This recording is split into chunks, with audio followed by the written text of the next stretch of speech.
Bapak Ibu Saudaraku yang dikasihi Tuhan, Shalom.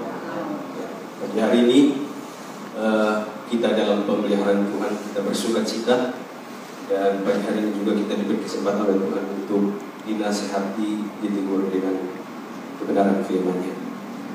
Saudara-saudara yang dikasihi oleh Tuhan, pada bagian ini, pada 1 Samuel yang kita akan bahas pada pagi hari ini, ada 2 hal yang saya akan sampaikan buat kita. Dan sebelum itu kita akan baca yang pertama, bagian yang pertama yang saya sampaikan buat kita, yaitu ayat 1 sampai ayatnya yang ke-10. Ayat 1 sampai ayat yang ke-10. Coba kita perhatikan dan kita baca ini bersama-sama. Saya hitung sampai 3, mulai 1, 2, 3.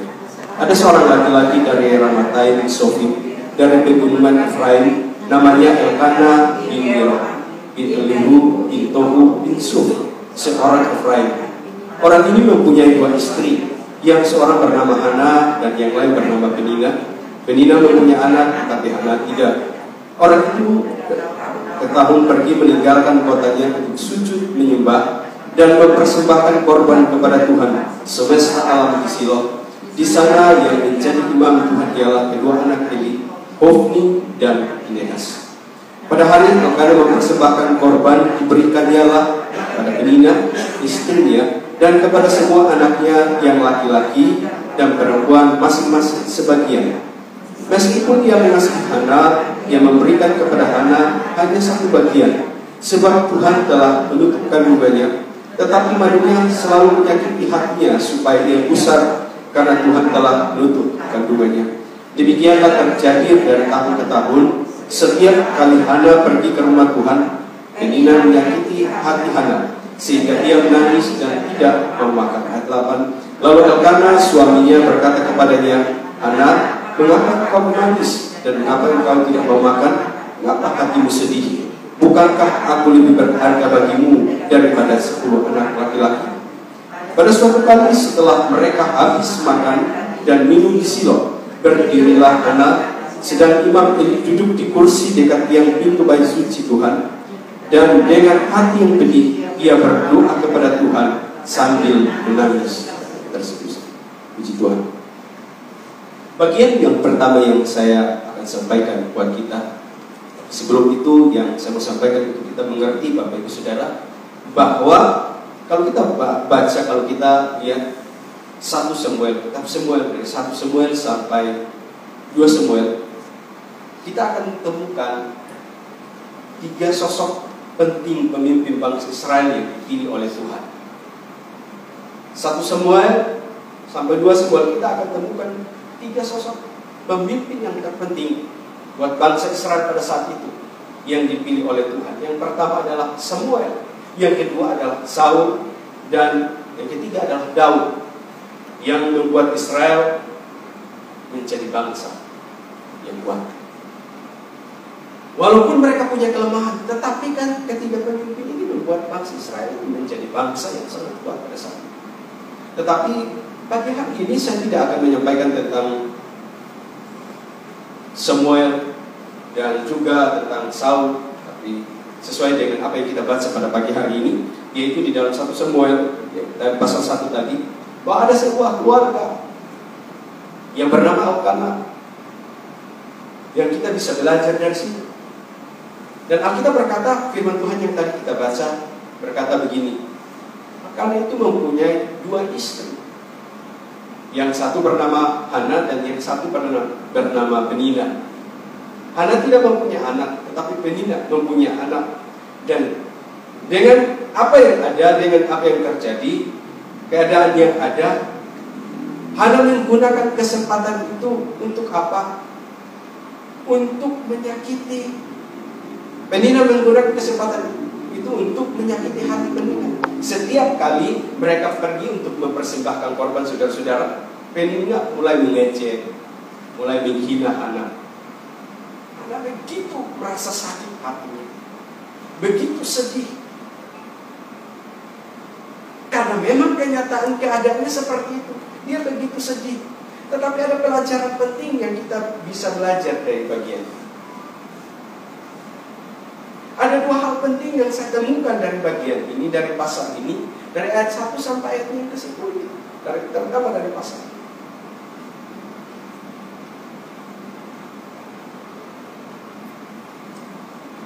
Saudara-saudara, kalau Tuhan mengerjakan sesuatu dalam hidup kita, entah itu menyakitkan, entah itu menyenangkan kita, atau membuat entah itu yang baik atau yang buruk dalam hidup kita, kita harus siap.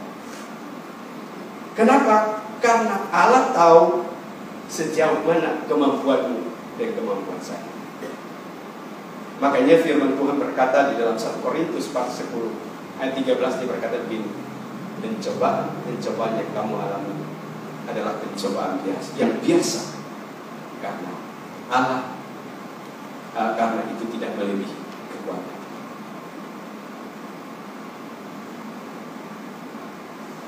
Tetapi pada pagi hari ini ada dua hal yang kita bisa belajar. Apa tindakan Hana ketika dia mengalami situasi, ketika dia mengalami keadaan yang seperti itu, hatinya sakit, sedih, istilahnya tidak karuan seperti itu. Tindakan apa yang Hana lakukan untuk mengatasi persoalannya yang berat yang dia alami dalam hidup?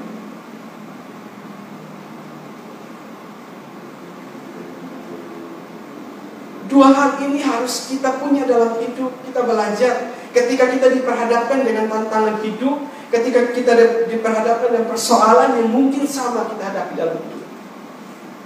Tindakan seperti ini harus kita lakukan seperti apa yang Hana lakukan. Apa tindakan Hana dalam mengatasi persoalan ini? Yang pertama coba kita baca. Yang pertama kita baca ayat yang ke-9. Ayat yang ke-9 sampai ayat yang ke-10. Kita baca ayat ini bersama-sama. Ayat 9 sampai ayat yang ke-10. 1, 2, 3. Pada suatu kali setelah mereka habis makan dan minum di Shilo, berdirilah Hana, sedang Imam Eli duduk di kursi dekat tiang pintu bait suci Tuhan. Ayat 10. Dan dengan hati pedih ia berdoa kepada Tuhan sambil menangis terseduh-seduh. Tindakan yang pertama dalam menyelesaikan persoalannya, sakit hati yang dia alami ketika dihina oleh penghina.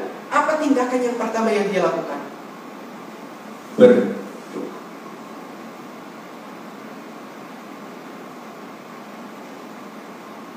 Berdoa. Ini hal yang biasa, yang kita sudah dengar, yang kita mungkin sudah lakukan berkali-kali.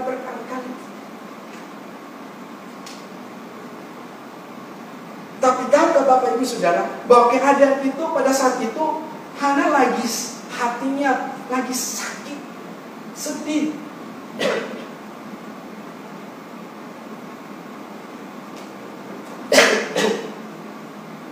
Dan saat itu ada seorang imam,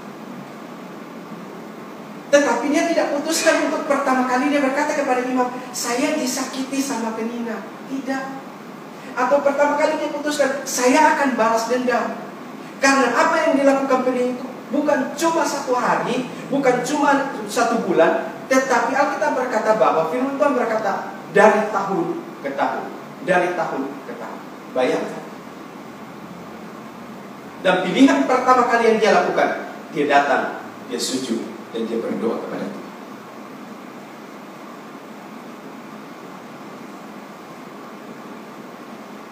Datang kepada pribadi yang tepat, maka kita juga akan mendapat jawaban yang tepat.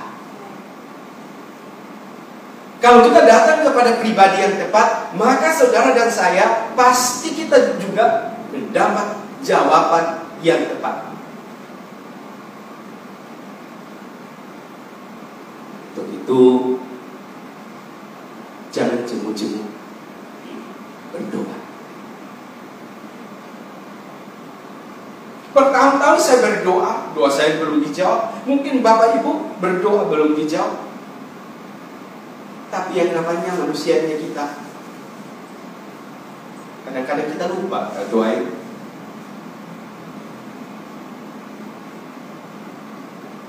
Tuhan dengar. tunggu waktu Tuhan yang terbaik. Tuhan akan lakukan itu dalam hidup setiap kita. Belajar seperti apa?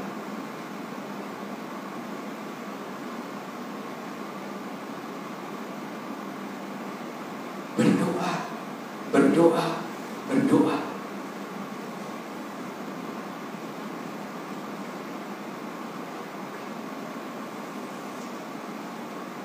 Kesulitan bisa membuat kita untuk lebih dekat sama Tuhan. Tapi kadang-kadang juga kesulitan itu juga bisa membuat kita jauh. Rasa jenuhnya. Kalau kita berdoa 1 bulan dijawab, wah nggak kuat.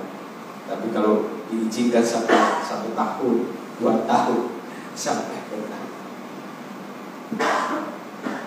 Tapi hari ini saya dan Bapak Ibu Saudara di tempat ini diingatkan bahwa Tuhan itu selalu mendengar.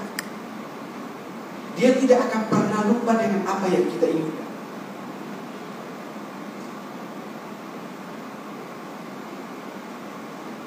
Doa itu penting.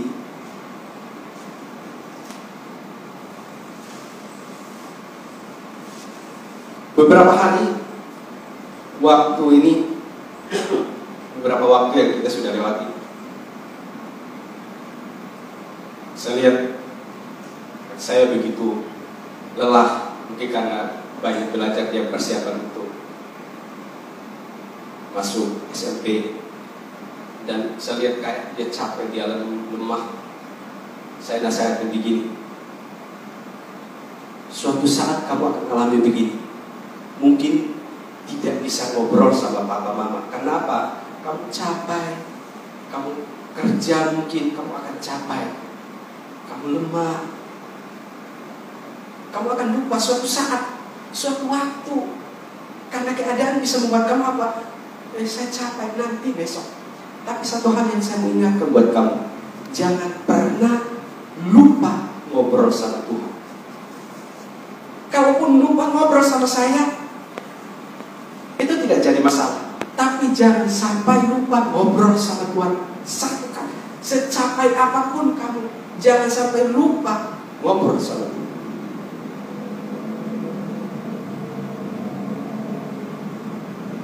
Kenapa? Dia pribadi yang setia dengan janjinya. Jangan pernah lupa. Apa yang kita doakan mungkin 20 tahun yang lalu, mungkin dijawab hari-hari, tapi kita tidak pernah tahu, kita tidak sadar bahwa itu yang pernah kita doakan.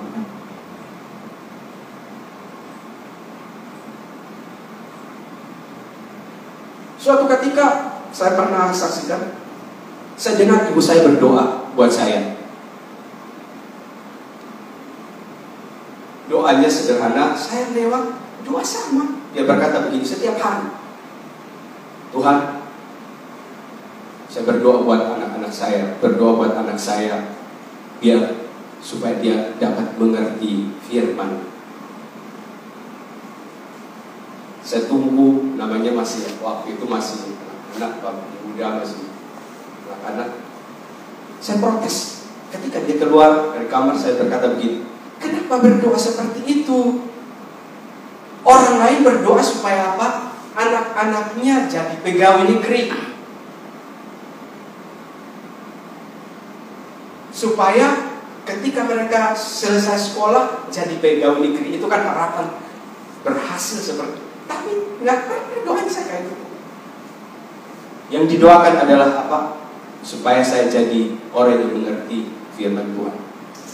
Ketika saya sampai di Cirebon pertama kali, waktu itu masih ada Bapak Utui, kami tinggal di gereja, anak-anak yang lain. Saya diajak makan di rumah makan di Merina.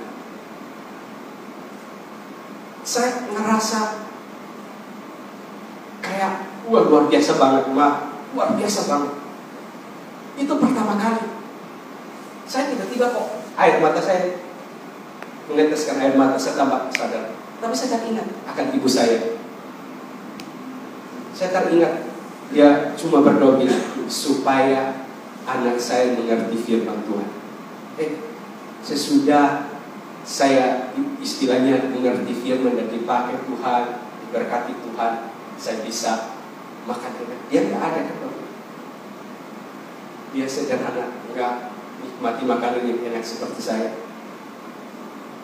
Baru Tuhan ingatin saya, coba dulu kamu protes sama doanya. Doanya bilang apa? Supaya mengerti firman Tuhan, angkat kamu, muliakan kamu. Tapi dia tak pernah nikmati.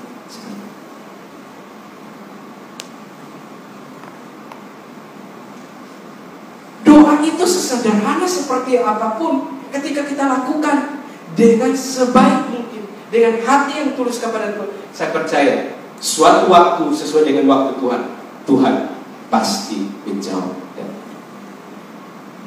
Itu yang membuat saya kuat. Saya selalu berkata gini, kalau hari ini Tuhan belum jawab doa kita, bulan ini Tuhan belum jawab doa kita, ada bulan depan. Kalau bulan depan belum, sampai tahun depan belum, masih ada tahun.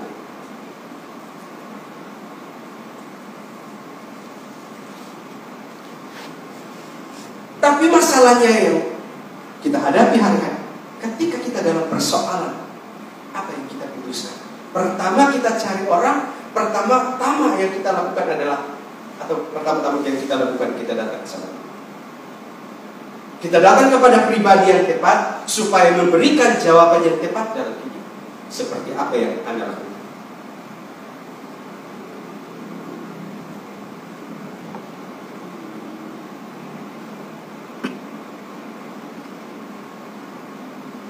Ini mungkin hal yang biasa kita dengar. Tapi hari ini Tuhan mengingatkan saya dan Bapak Ibu Saudara, teruslah berdoa. Kalau kau punya pergumulan hari ini mungkin belum dijawab, terus berdoa sampai dapat jawab. Karena Tuhan pasti menjawab. Dan inilah tindakan Hana. Apa yang dilakukan Hana itu sederhana, tapi hasil yang dia dapatkan luar biasa. Coba ngobrol sama Tuhan. Dia abaikan siapa yang di sampingnya, dia abaikan siapa yang ada di depannya. Saat itu ada imam, dia abaikan, dia pergi, dia berlutut ngobrol sama.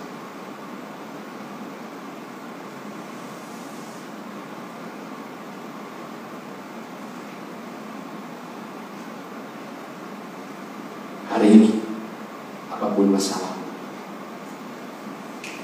satu hal yang Tuhan minta buat kita lakukan hari ini, tetap andalkan Tuhan, minta pertolongan Tuhan.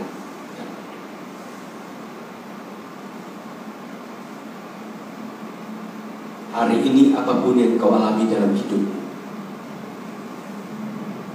hari ini apa yang kau hadapi dalam hidupmu, hari ini apa yang saya akan hadapi dalam hidup saya, hal yang pertama yang saya harus lakukan, minta pertolongan. Udah Bapak Ibu, kadang-kadang kita merasa kita bisa, kadang-kadang kita merasa kita kuat, kadang-kadang kita merasa kita masih sehat. Kita abaikan hal yang seperti ini. Nanti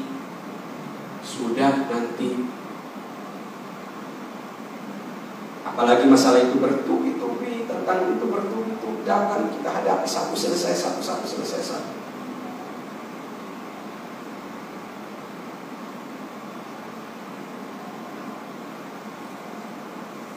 Ada solusinya pagi hari ini.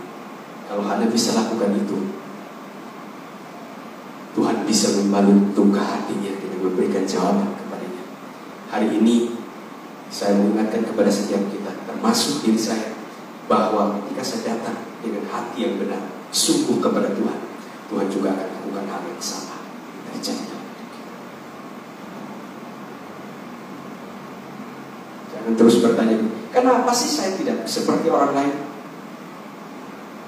Kenapa saya dibedakan? Apa ada Tuhan? Ada.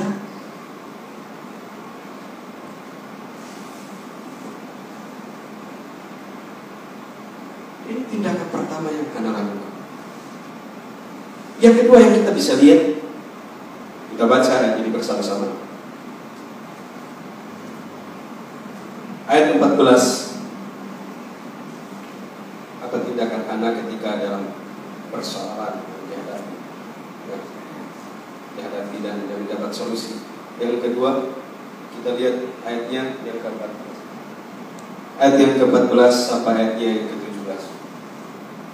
Kita baca bersama-sama, masih ada waktu. Ayat 14 sampai ayat yang ke-17. 1, 2, 3. Lalu kata Eli kepadanya, berapa lama lagi engkau berlaku sebagai orang mabuk? Lepaskanlah dirimu daripada mabuk. Tetapi Hana menjawab, bukan tuanku, aku seorang perempuan yang sangat bersusah hati. Anggur ataupun minuman yang memabukkan tidak kuminum, melainkan aku mencurahkan isi hatiku di hadapan Tuhan. Jangan anggap hambamu ini seorang perempuan dursila, sebab karena besarnya cemas dan sakit hati aku berbicara demikian lama. Ayat 17, jawab Eli, pergilah dengan selamat, dan Allah Israel akan memberikan kepadamu apa yang kau minta. Hal yang kedua, tindakan yang kedua yang saya lihat dari kehidupan Hana yang Hana lakukan dalam hidup. Yang kedua adalah Hana tekun dan sabar. Hana bukan cuma bisa berdoa, tetapi dia terus-menerus melakukan itu terus-menerus. Dia berdoa terus-menerus sampai Imam Eli melihat seperti orang gila, berbicara sendiri dan datang mendekati dia. Apa kau mabuk?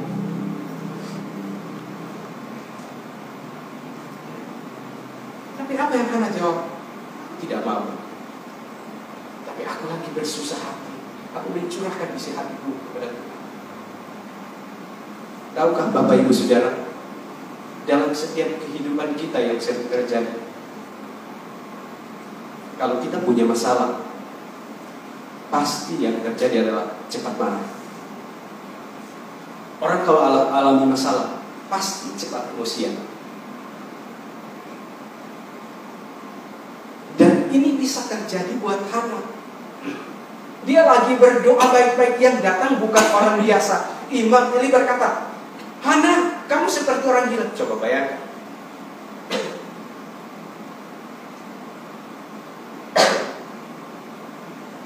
Bukankah kalau itu terjadi buat saya dan saudara, pasti saudara bilang, hamba Tuhan kok ngomongnya kayak gitu?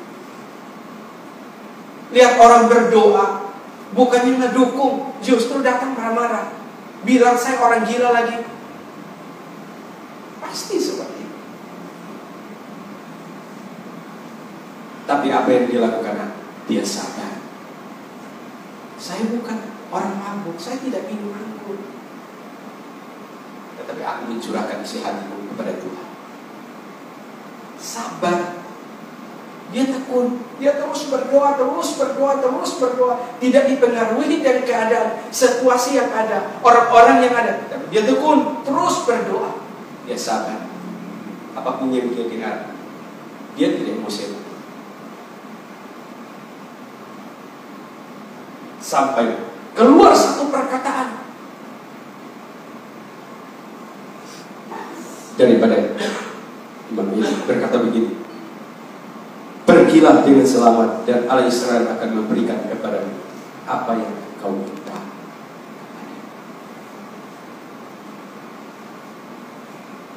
Kesabaran itu membuka jalan Tuhan.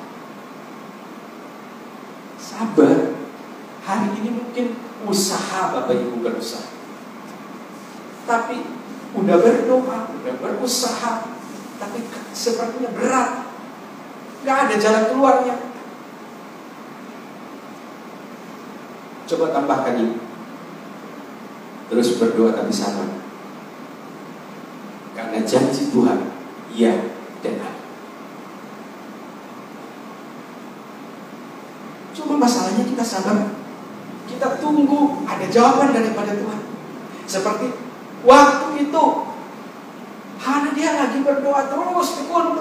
Ketika ketika dia mendengar perkataan seperti ini, dia orang gila, nah, dia mabuk, nah seperti, tapi dia sabar. Sampai pada akhirnya imam ini berkata, pergilah dengan selamat. Apa yang kau minta akan diberikan.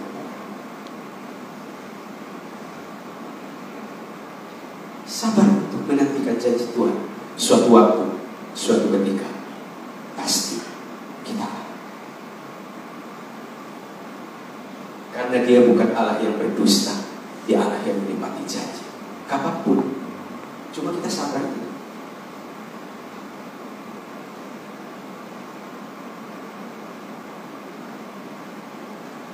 Karena yang sering terjadi dalam kehidupan kita sebagai anak-anak Tuhan, sebagai manusianya kita biasanya begini.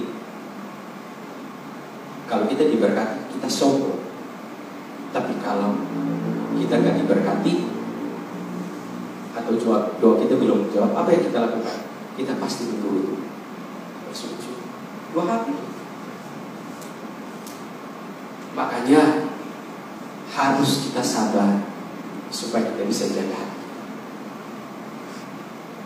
Ayo bagi hari ini, setiap kita yang ada di tempat ini, dua hal ini lakukan dalam hidup. Kalau sudah berdoa, coba lihat, kita sabar kan? Kita tunggu, kita takutkan diri kita di hadapan Tuhan. Kita tunggu janji Tuhan. Tuhan berjanji bahwa Dia akan menolong kita, Dia akan menyembuhkan kita, memulihkan keadaan kita. Cuma yang kita lihat apa? Kapan?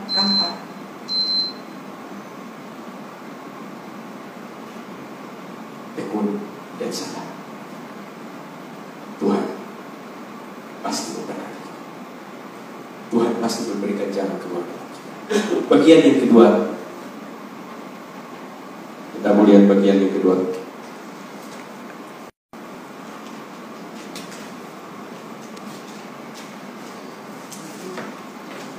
Kita baca ayat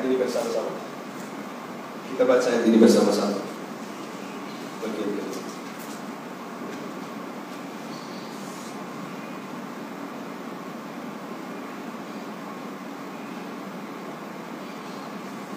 Seharusnya kita baca dari ayat 21 sampai 28, tapi kita baca dari ayat 26 sampai ayat 28. Ya, kita baca ayat 26 sampai ayat 28. Saya hitung sampai 3 mulai. 1, 2, 3. Lalu kata perempuan itu, mohon bicara tuanku, demi tuanku hidup. Akulah perempuan yang dahulu berdiri di sini dekat tuanku untuk berdoa kepada Tuhan. Untuk mendapatkan, inilah aku berdoa, dan Tuhan telah memberikan kepadaku apa yang aku minta daripadanya. Maka aku pun menyerahkan kepadanya Tuhan seumur hidup, terserah ia kiranya kepada Tuhan. Lalu sujudlah mereka di sana menyembah kepada Tuhan. Kalau kita lihat ayat-ayat ini, Bapak Ibu Saudara, ayat dari 21 sampai 28. Pada saat itu Elkana pergi untuk mempersembahkan korban syukur kepada Tuhan karena doa mereka dijawab oleh Tuhan. Dan dia berkata kepada Hana, ayo ikut. Tetapi apa yang dikatakan Hana? Nanti kalau anak sudah besar seperti ini, nanti kita akan pergi bersama. Aku akan pergi.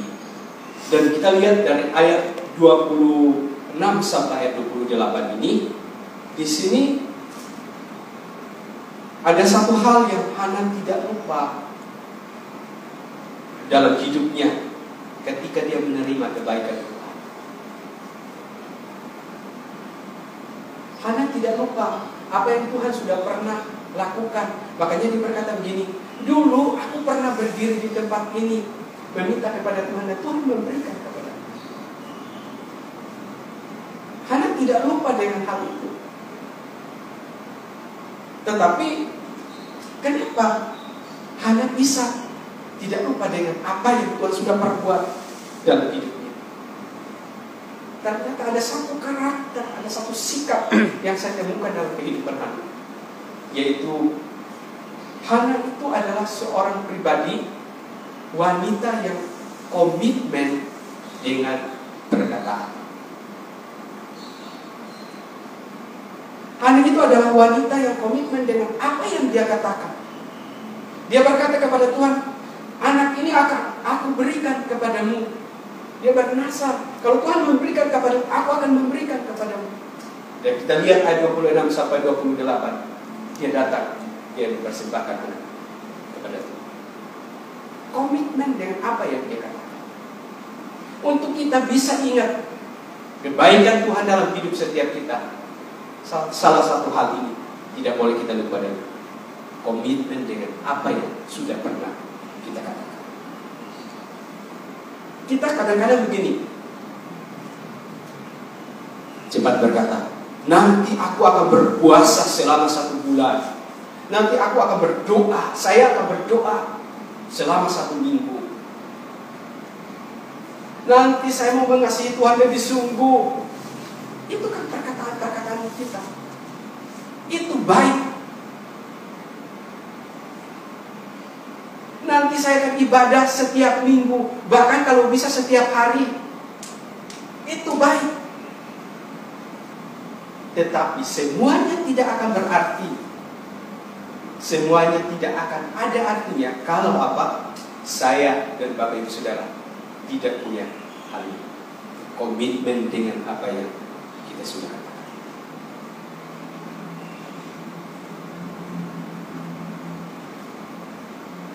Saya berkata saya puasa gampang. Saya berkata saya mau berdoa gampang, kita katakan saja. Tapi harus disertai dengan komitmen dalam hidup untuk kita lakukan itu terus. Dalam pekerjaanmu, dalam rumah tanggamu, untuk membangun rumah tangga yang bahagia, yang harmonis, hal ini juga harus ada. Kita harus selalu komitmen dengan setiap perkataan kita. Yang dulunya apa yang kita katakan kepada pasangan kita, kita lakukan. Yang dulunya apa yang kita lakukan ketika kita bekerja dalam perusahaan, kita lakukan. Komitmen. Dan itulah yang Hana lakukan. Dia ingat bahwa jawaban yang dia dapat dari Tuhan adalah hal yang terhebat, terbaik dalam hidup. Oleh karena itu, dia punya komitmen. Tuhan, waktu itu saya pernah ngomong, kalau saya Tuhan berikan kepada aku akan. Makanya jangan cepat-cepat begini Bapak Ibu. Sedih. Nanti kalau Tuhan berkati saya akan kasih ini buat gereja, saya akan kasih ini buat ini. Saya jangan.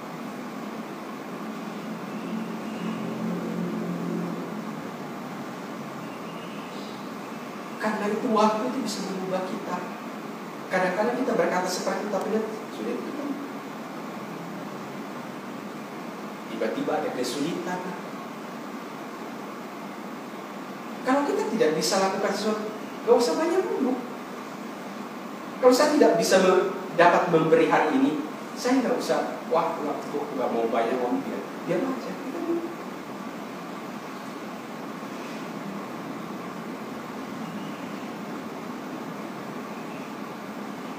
Dan inilah yang Anda lakukan.